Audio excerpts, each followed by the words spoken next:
Hotel রেস্টুরেন্টে এরকম নরম তুলতুলে নান রুটি কিভাবে করে থাকে আজ আপনাদেরকে দেখাবো। রেস্টুরেন্টে আমরা খুবই সহজে এই নরম তুলতুলে নান রুটি করে থাকি। এখন থেকে আপনারা বাসায় খুবই সহজে তৈরি করে খেতে পারবেন। এই নান রুটি দিয়ে গরু মাংস খেতে খুবই খুবই মজা। আমার এখানে 1 কেজি পরিমাণ নানের খামি দিয়ে দিব। ফার্স্টে একটা বলের ভিতরে 2টা পরিমাণ মুরগির ডিম দিয়ে দিলাম। তারপরে এখানে 2 টেবিল চামচ গুঁড়া দুধ দিয়ে দিলাম। তারপরে দিয়ে দিব 1 টেবিল চামচের মতো বেকিং পাউডার। এখন দিয়ে দিলাম 1 টেবিল চামচের মতো কাস্টার্ড পাউডার। তারপরে দিয়ে দিব 4 থেকে 5 টেবিল চামচের মতো চিনি। আপনারা যদি মিষ্টিটা পছন্দ করেন তাহলে চিনিটা একটু বাড়তি দেওয়ার চেষ্টা করবেন। এখন দিয়ে দিলাম স্বাদ অনুযায়ী লবণ। আমি হাফ টেবিল চামচের মতো লবণ এখানে দিয়ে দিলাম। এখন দিয়ে দিলাম হাফ টেবিল চামচের মতো ইস্ট। আর ইস্টটা অবশ্যই আপনারা ভালো মানের ইস্ট দেওয়ার চেষ্টা করবেন। এখন দিয়ে দিলাম অল্প একটু সয়াবিন তেল। তারপরে খুবই ভালো করে মিক্স করে নিব। আপনারাও চেষ্টা করবেন খুবই ভালো করে মিক্স করে নেওয়ার জন্য। আমরাও সবসময় চেষ্টা করি রেস্টুরেন্টে খুবই ভালো করে মিক্স করে নেওয়ার জন্য।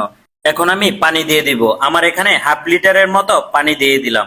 আমরা সবসময় রেস্টুরেন্টে 1 কেজি ময়দার জন্য হাফ লিটার পানি দিয়ে থাকি। আপনারাও চেষ্টা করবেন 1 কেজি ময়দার জন্য হাফ লিটার পানি দেওয়ার জন্য। এখন আমি 1 কেজি পরিমাণ ময়দা এখানে দিয়ে দিলাম। দেওয়ার পরে ভালো করে খামিরটা দিয়ে দিব। আর অবশ্যই আপনারা চেষ্টা করবেন খুবই খুবই ভালো করে এই খামিরটা দেওয়ার জন্য। কারণ খামিরটা যত বেশি ভালো ফিনিশিং আসবে তত বেশি নানটা সুন্দর হবে। আর নানের খামিরটা খুবই ভালো করে ফিনিশিং করে নিতে হয়, তাহলে নান রুটিটা একেবারে সুন্দর নরম তুলতুলো হয়ে থাকে।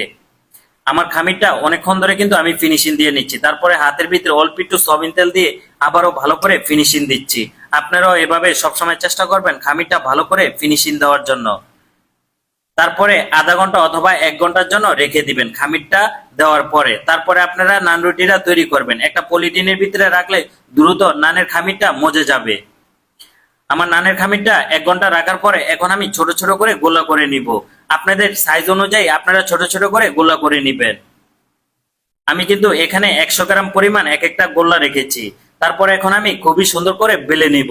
আপনারাও খুবই সুন্দর করে বেলে নিবেন। তারপরে আপনারা চাইলে ওভেনে এই নান রুটিটা তৈরি করতে পারেন, অথবা নানের চুলা থাকলে নানের চুলে তৈরি করতে পারেন, অথবা বাসায় আপনারা ফ্রাই প্যানেও এই নান রুটিটা তৈরি করে খেতে পারেন, অথবা চুলায় খুবই সহজে এই নান রুটিটা তৈরি করে খেতে পারবেন। আমি কিন্তু ওভেনে এই নান রুটিটা তৈরি করব।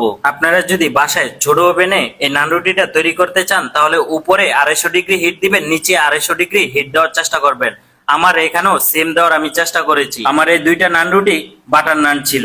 আপনারা চাইলে বাটারের বদলে ঘিও দিতে পারেন, অথবা বাটার অয়েলও দিতে পারেন। আমি আমার এখানে ঘি দিয়ে দিলাম, আপনারাও চাইলে দিতে পারেন। তারপরে এনার্জি বিস্কিটের গুঁড়া দিয়ে দিলাম। ভাই বিশ্বাস করেন এই নান রুটিটা খুবই খুবই মজা। এখন থেকে আপনারা বাসায় খুবই সহজে এই নান রুটিটা তৈরি করতে পারেন। ভিডিওটা ভালো লাগলে অবশ্যই একটু লাইক কমেন্ট শেয়ার করে দিবেন।